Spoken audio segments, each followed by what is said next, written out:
वो लड़का वो लड़का लगभग 17 साल का रहा होगा। उसकी एक छोटी बहन थी लगभग 14 से 15 साल की। माँ को मरे हुए 1 महीना ही बीता था। आज पूरे गांव में सिर्फ उस लड़के की ही चर्चा हो रही थी। कोई उसे कपूत बोल रहा था, कोई आवारा कह रहा था। 2 घर छोड़कर रहने वाली पार्वती चाची बोल रही थी, मुझे तो शुरू से ही इस लड़के के लक्षण ठीक नहीं लग रहे थे।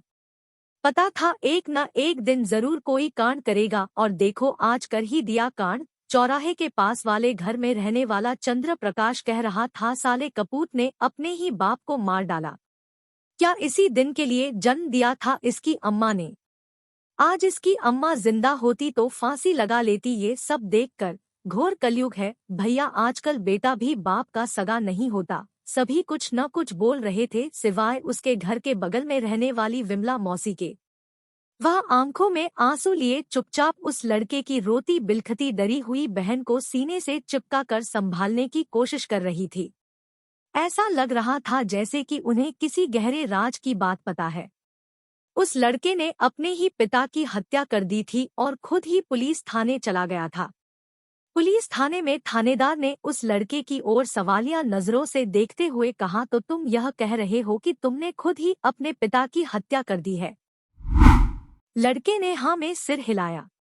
थानेदार ने फिर पूछा, तो फिर तुमने भागने की कोशिश क्यों नहीं की, खुद ही थाने क्यों चले आए? लड़के ने जवाब दिया, क्योंकि भागते वो हैं जो कोई गुनाह करते हैं।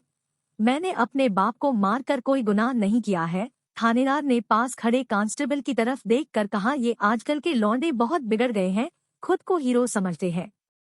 माँ बाप की जरा सी बात भी इनको बर्दाश्त नहीं होती।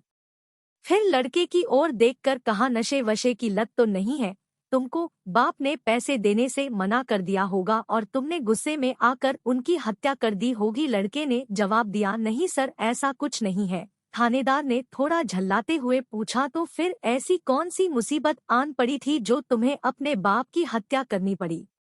ऊपर से खुद ही थाने आकर शान से बता रहे हो कि तुमने खुद ही अपने पिता की हत्या कर दी है। लड़के ने कहा, क्योंकि वो हैवान था, बाप के नाम पर कलंक था।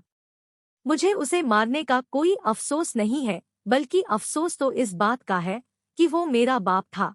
यह कहकर वह अपने चेहरे को दोनों हाथों से ढककर रोने लगा। फिर अचानक ऊपर की ओर देखकर थोड़ी तेज आवाज में कहने लगा, माँ देख माँ, आज मैंने उस राक्षस को मार डाला जो तुझे रोज नोच नोच कर खाता था, जिसने तेरे शरीर को तार तार कर दिया था, तुझे जानवरों की तरह पीटता था, तेरी जिंदगी को नर्क बनाकर रख दिया था।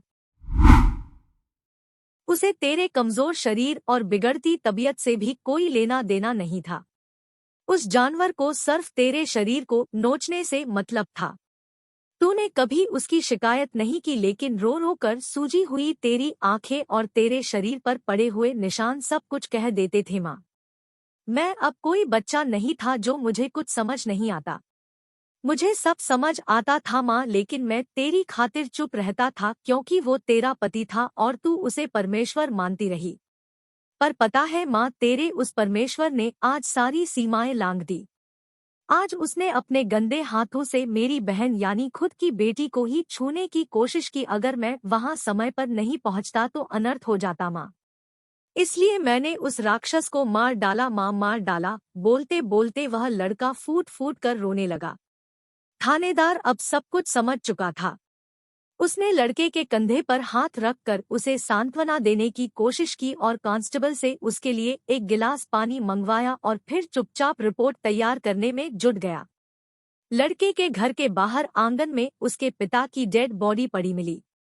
पुलिस ने हत्या में इस्तेमाल किया हुआ चाकू भी बरामद कर लिया। लड़का नाबालिग था, इसलिए उसे बाल सुधार गृह भेज दिया गया और कुछ साल बाद रिहा कर दिया गया।